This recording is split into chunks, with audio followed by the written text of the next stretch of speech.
نن د جوزا اوله د پکتیکا حادثې دپاره دغه دوه موټره مواج په کې کمپل او توشک او بالښت پکې د بوجۍ کې نور په موټرو کې نه ځای ده موټر مو اضافه بار کړی ده دا نه اضافه بار دی اوس نو موټر روان دی مخکې پکتیکا له خیره سره مدیر صاحب لوجستیک او مدیر صاحب ګودامو پښتون کې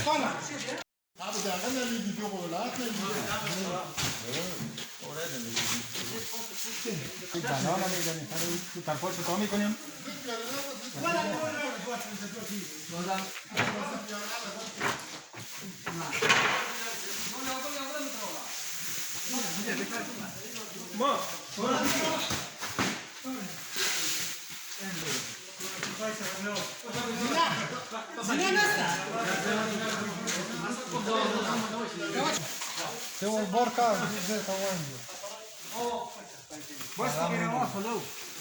Rola.